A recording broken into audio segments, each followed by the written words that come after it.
거북이를 소리 나는 대로 쓰세요 라고 했더니 뭐라고 했을까요? 선생님, 거북이는 소리가 나지 않아요 라고.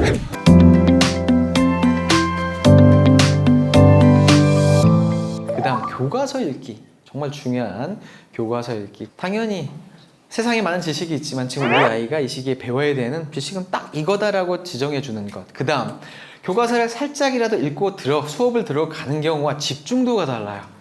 그러니까 엄청난 선행을 하라는 의미가 아니라 당장 내일 볼 교과서의 내용을 살짝만 읽고 가도 아이가 내가 아는 내용, 내가 들어본 내용 해서 오히려 집중도가 훨씬 좋아진다. 점화효과라고 하죠. 시험도 다 교과서에서 나오니까 교과서는 정말 중요한 책인데, 그러면 잘 읽는 방법은 뭐냐? 잘 읽는 방법.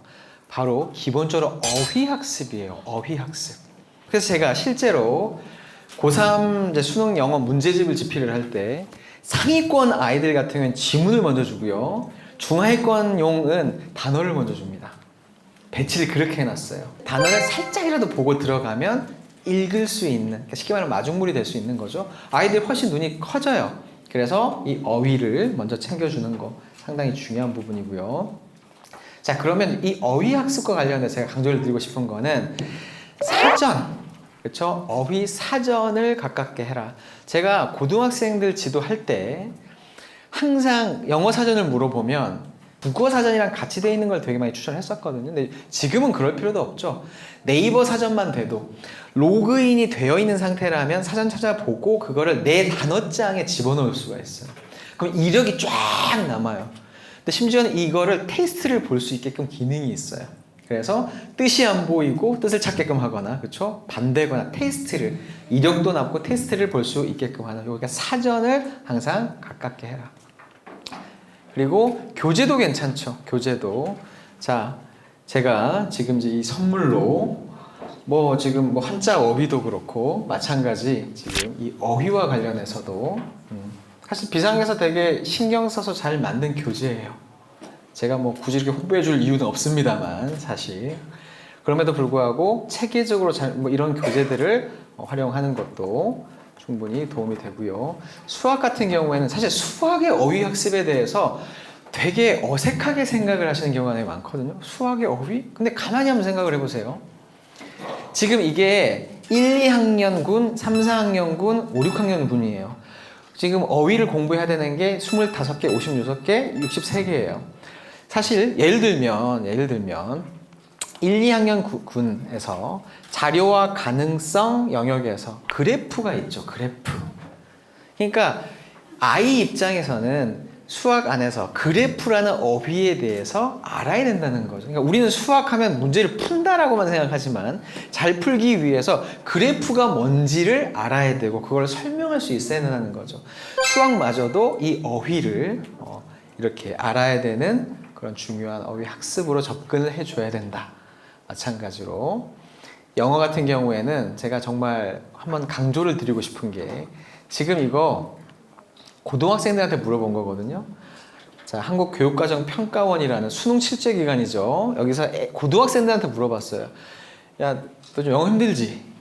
영어에 좀 도움을 주고 싶은데 영어 학습에 있어서 어떤 도움을 주면 가장 너한테 영어의 실력이 향상에 도움이 되겠니? 라고 했더니 단어 암기를 어떻게 하는지를 좀 알려주세요. 또 하나, 이건 또 논문에 나온 내용이긴 한데요. 자, 결국 아이들한테 또 물어본 거예요. 수능 준비하는 데 있어서 뭐가 제일 좀 부족한 것 같아?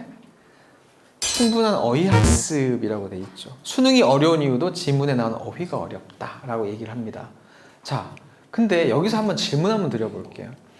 대한민국은 영어에 있어서 사실 아이 입장에서 보면 어휘 지옥이거든요. 영단어는 영어 하면 무조건 영단어 테스트를 보잖아요. 안 그런 데 없죠. 입시형으로 넘어가는 그 단계에서부터는. 자, 질문 몇 개씩 해야 수능 영어가 대비가 될까요? 평일 기준으로 하루에 몇 개 정도씩을 해야 수능 영어까지 대비가 될까요? 20개? 100개에서 120개? Everyday? 저 잠깐 토 좀 하고 올게요. 생각만 해도 토 나오네요. 힘들어서. 실제 그러고 있죠? 학원 가면. 그런 학원 보내지 마세요. 초3 기준으로 시작을 해서 그냥 하루에 한 개로 시작을 해서 초등학교 6학년 정도가 됐을 때 그냥 뭐 한 6개? 그리고 중학생이 돼도 한 뭐 8개, 10개 정도면 수능까지 중3 내지 고1이면 다 끝납니다. 수능 영어는. 복습까지 해도요. 실제 수능에 나오는 어휘 개수가 최근에 좀 줄었어요. 예전에는 뭐 한 2, 3천 개까지 올라갈 때가 있었고 지금은 10,000개가 안 됩니다. 사실 그렇게 무리하게 수십 개씩 100개씩 테스트를 볼 이유가 없어요. 근데 문제는 뭐냐, 그렇게 많은 양의 단어를 테스트를 하게 되면 뭐가 문제가 생겨요? 아이들이 지치는 건 당연한 건데 영어가 싫어지는 것도 당연하고 여기서 포기를 많이 하거든요. 근데 끌려간다고 하더라도 뭐가 문제냐면 단어 테스트를 볼 때 아이들이 처음에는 전날에 공부를 해요. 근데 조금씩 진화하기 시작을 하죠. 언제 봐요? 직전에 봐요. 왜? 플래시 메모리를 이용하는 거예요. 어차피 어제만 봐도 기억 안 나던데? 그럼 내가 잠깐 보고 시험 테스트하면 되잖아요. 아니 뭐 그 정도는 할 수 있지. 잠깐 보고 잠깐 보고. 자, 이렇게나 테스트를 통과하면 어때요? 이 단어들은 쫙 빠져나가죠. 이 짓을, 이 짓거리를 수년간을 하고 앉아있는 거예요. 그렇게 할 필요가 없는데도 불구하고 차라리 적게 해서, 그쵸? 적게 해서 꾸준히만, 그러니까 이게 바로 구체적인 영어 학습, 영어 어휘에 대한 이해나 로드맵이 없기 때문이에요. 그리고 짧은 시간에 하려고 하지 말고 나눠서 해야 돼요. 그냥 하루에 초등은 3번으로 나눠보는 게 좋아요. 한 번 앉은 자리에서 본다고 기억이 나나요? 3번 정도, 이것도 지도를 해주셔야 돼요. 하고 그 다음에 뭐 플래시카드라든가 이런 라이트너 학습법이라고 해서 제가 저희 채널에서도 많이 강조를 드렸죠. 그렇게만 해도 아이들이 큰 부담 없이, 아무리 암기하기 싫어도 3개를 못하는 아이는 없어요. 심지어는 한 30초면 끝나요. 그 중에 하나만 알면 2개만 하면 되잖아. 그럼 자신감도 들거든요. 이게 중요한 포인트는 뭐냐면 정말 영어 단어에 자신 있는 아이들은요 수능 2등급까지 나옵니다. 그냥 그거 갖고만 해도. 그리고 저는 이제까지 그 무수히, 저도 영어 교육을 전공하고 이제까지 정말 많은 아이들을 봤지만 영어 단어에 자신 있다고 얘기하는 아이가 영어를 못하는 걸 본 적이 없어요. 끝까지. 물론 수능의 이야기입니다. 뭐 컨버세이션 이런 건 다른 얘기겠지만 현실적인 교육 안에서, 그러니까 근데 그 제일 중요한 거를 놓치고 있다. 그러니까 보세요. 아이들한테 물어봤어요. 평가원에서 영어가 언제 어려워진 것 같니? 영어가 언제 어려워진 것 같니? 라고 물어보니까 1등이 중1이에요 2등이 중2. 근데 3등이 뭐예요? 초3이죠. 초3 때 영어가 어려워졌대요. 이게 어떤 의미일까요? 초3 때 영어가 어려워졌다? 한 학교에서 시작을 하자마자 어려워졌다? 초3 교과서가 그렇게 어렵나요? 그쵸? 격차 때문이에요, 이거는. 그러니까 아이한테 수준에 안 맞는 어려운 환경을 주시는 건 별로예요. 특히 저학년의 입장에서는 그냥 영어가 재미있어서 많이 노출하는 게 이때 영어 영재가 만들어지거든요. 요 시기에. 왜냐면 이제 흡수하기 시작을 해요. 좋아하니까. 사실 가만히 생각해 보세요. 영어라는 과목 자체를 아이들이 공부한다고 생각하지만 실제로는 영어를 공부하는 게 아니에요. 아이가 영어 책을 읽으면 영어를 공부하는 건가요? 영어로 된 스토리를 읽는 거잖아요. 영어 통사론을 공부하는 거 아니죠. 수학은 근해 공식을 공부하면 수학을 공부하는 게 맞지만 영어라는 건 사실은 듣기든 읽기든 어떤 재밌는 내용을 내가 받아들이는 거잖아요. 요게 필요한 시기가 있고 명시적인 학습이 들어가야 되는 타이밍이 사실 있거든요. 그게 3학년부터 아주 비중을 조금씩 시작을 해줘야 되는 거고 5학년쯤 되면 사실 노출이나 습득보다는 학습의 비중이 커져야 되는 요 타이밍들이 사실 오는 거거든요.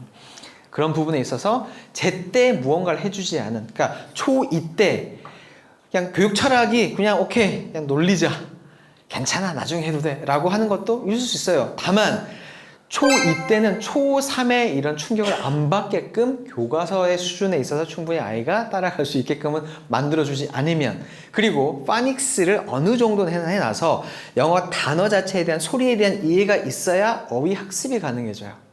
근데 그게 다 안 돼 있는 상태에서 가주면 이렇게 아이들이 실제로 그래서 특히나 중1, 중2 때는 영어를 포기하는 애들이 많이 생기기 시작을 하죠.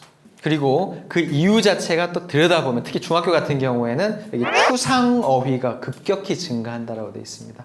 어휘가 문제인데 그 안에서 추상 어휘라는 게 문제가 돼요. 자, 예를 들면 추상 어휘가 뭐냐? 우리가 눈으로 보고 손으로 만질 수 있는 단어가 아닌 것들이 추상 어휘죠. 보시면 fool 이거 얼마나 바보 그렇죠? 이거 얼마나 쉬운 단어예요. 근데 얘가 동사로 쓰였을 때는 어때요? 기만하다라고 표현이 된다라는 거거든요. 속이다, 기만하다. 기만하다가 무슨 뜻일까? 이게 추상어이거든요. 재고하다, 구축하다, 그렇죠? 구축하다. 무언가를 만들어낸다는 구축하다. 이런 표현들이 초등학교 한 3, 4학년까지는 없다가 특히 5학년이 돼서 이제 중등 대비를 들어가기 시작을 하잖아요. 그럼 전 과목에서 이런 추상 어휘가 아이들을 이제 덮치기 시작을 해요. 근데 중요한 건 뭐냐? 특히 영어 같은 경우에는 영어 단어를 공부를 하는데 중등 단어를 공부한다고 하고 있는데 갑자기 그 단어의 뜻에 이런 추상 어휘, 한글 뜻이 있는 거예요. 그러면 아이는 충격을 먹죠. 왜? 이 단어를 알고 모르는 게 중요한 게 아니라 한국말로 된 이 뜻을 내가 모르겠는데. 근데 이걸 아무도 신경 써주지 않아요. 이 부분에 있어서.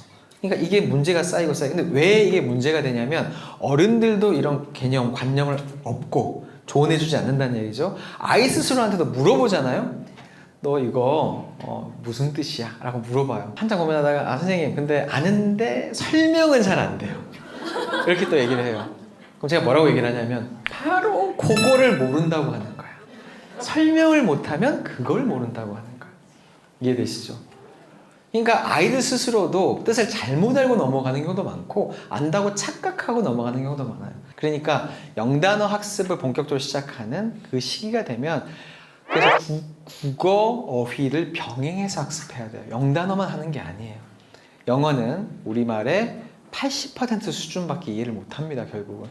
그렇잖아요. 지문을 어떻게 어려운 지문을 다 이해를 하겠어요. 한국말도 안 되는 아이가. 자, 그래서 한국말 그래서 주제부터 찾고 그렇죠? 동시 영어 습관, 한국어 영어 어휘를 항상 그래서 제가 아까 네이버 사전이나 이런 것도 항상 같이 영어도 찾고 모르면 한국말도 찾고 물어봐 주세요. 그 뜻을 알고 있는지 좀 물어봐 주시면 도움이 될 수 있습니다. 그리고 이제 고학년이 됐을 때는 자, 문해력과 관련해서 대부분의 아이들이 픽션을 좋아해요. 물론 이제 반대 넌픽션을 좋아하는 아이들도 있습니다만 상당수 아이들 왜냐하면 이야기가 재밌잖아요. 스토리니까 인문, 사회, 철학, 기술, 과학 그러니까 이런 것들을 접해보지 않는 상태에서 중학교로 올라가면 일단 그 자체가 어려운 거예요. 교과 자체 전에 이 교과서 자체의 표현이라던가 어휘 자체가 되게 어려울 수 있습니다. 그래서 고학년이 됐을 때 비문학 그래서 뭐 그런 관련된 독해 문제집도 괜찮고 이제 어린이 신문 같은 것도 괜찮고 뭔가 딱딱해서 싫다 그랬을 때 제일 좋은 거는 역사예요. 역사. 왜냐하면 역사는 비문학이지만 사실 스토리를 가지고 있는 거기 때문에 그 중간에서 재미있는 역사 스토리를 읽으면서 차츰 진행하는 것도 도움이 될 수 있죠. 자, 또 하나 서술어 학습과 관련돼서 어휘 중에 좀 더 구체적으로 들어갔을 때 자, 제가 예를 들면 잊어버리다, 잃어버리다, 그렇죠? 이런 것들의 뜻의 차이, 서술어 되게 중요한데 사실 별로 아이들 되게 헷갈려 하거든요. 이런 서술어 학습 같은 경우에도 사실 그냥 놔뒀을 때가 아니라 이건 체계적으로 한번 정리해서 학습하는 것도 큰 도움이 되죠. 그리고 쓰임이 다양한 서술어. 여기 예를 들면 자 이제 완자 공부력 내용의 좀 예시인데요, 책에. 자, 이루어지다라고 했을 때도 마찬가지죠. 내 꿈이 이루어지면 좋겠어요 라고 했을 때도 쓸 수 있지만 삼각형은 고든선 3개로 이루어진다. 이건 약간 다르죠. 뉘앙스가. 만들어진다의 의미니까. 그 다음 활동을 안내하는 서술. 이게 제가 말씀드린 질문 독해력에서 중요한 파트죠. 뭘 해라 라고 했을 때 이걸 제대로 안 들으면 엉뚱한 행동들을 한다는 거죠. 그렇죠? 활동을 안내하는 서술어. 분류하다. 그럼 분류라는 거를 해야 된다. 분류가 뭘까? 이런 것들도 좀 체계적인 학습이 필요하다는 거고요. 그 다음 교과서를 좀 잘 읽기 위해서는 이제 결국 읽고 요약하는 과정들을 거쳐야 되고, 사실 그냥 요약하기는 교재의 도움을 받지 않고는 힘들죠. 왜냐하면 그 교재 그 요약의 답을 부모님도 모르니까. 그렇죠? 그런 부분에 있어서도, 그래서 어느 정도 읽을 줄 아는 아이라면 요약하는 습관을 들이고 주제를 찾는 습관을 갖는 거 상당히 중요한 학습 과정이다. 자, 이거 초등 1학년 국어 문제인데요. 거북이를 소리 나는 대로 쓰세요 라고 했더니 뭐라고 했을까요? 거북이요? 선생님, 거북이는 소리가 나지 않아요 라고. 귀엽나요? 아, 뭐가 귀여워요? 선생님 입장에서 환장합니다, 정말. 자, 거북이를 소리 나는 대로 쓰라 그랬더니 이렇게 엉뚱한 소리를 한다. 그쵸? 귀엽게 느낄지 모르지만 이거를 빨리 잡아주지 않으면 질문 문해력이죠. 그래서 방금 말씀드린 것처럼 도대체 선생님이나 혹은 이 문제에서 요구하는 바가 뭔지에 대해서 잘 이해하는 것부터 시작을 해야 된다. 근데 아이들은 그냥 거북이하고 소리 난다, 이것만 딱 꽂혀가지고 뭔가 딴소리를 하게 된다. 이거 일일이 하나씩 잡아주셔야 되는 내용들이죠. 이게 물론 이제 아주 저학년이니까 이런 일이 발생할 수 있지만, 이게 고3까지도 이런 짓을 한다니까요. 딴소리를 하고 분명히 이렇게 디렉션을 줬으면 그대로 해야 되는데 옆으로 샌다. 국어 지문 읽을 때, 수능 지문 읽을 때도요, 지역으로 빠진 애들 너무 많아요. 큰 틀에서 쫙 끌고 가야 되는데 어느 한 부분에 꽂혀서 지역적인 읽기를 하면 무조건 필패하는 거죠. 그리고 일부러 그렇게 문항을 파놓습니다. 그렇게 일부러 빠지라고. 그런 거의 연습도 마찬가지. 이렇게 질문 문해력에서 수학 문장제 같은 경우에도 예를 들면 이런 거죠. 자, 전체의 4분의 3만큼 걸었습니다. 아이들이 힘든 게, 자, 서준이가 길이가 10km인 둘레에 4분의 3만큼 걸었습니다 라고 했을 때 어렵죠? 이렇게 글로 주면 이거를 이렇게 바꿔내야 된다는 거죠. 이해되시나요?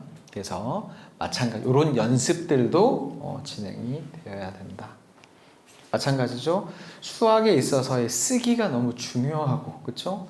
단답형, 오지선다가 아니라 뭔가를 쓰는 활동들에 있어서 수학의 서술형 문제들 같은 경우에도 이런 쓰는 활동들을 많이 해봐야지만이 늘 수가 있다.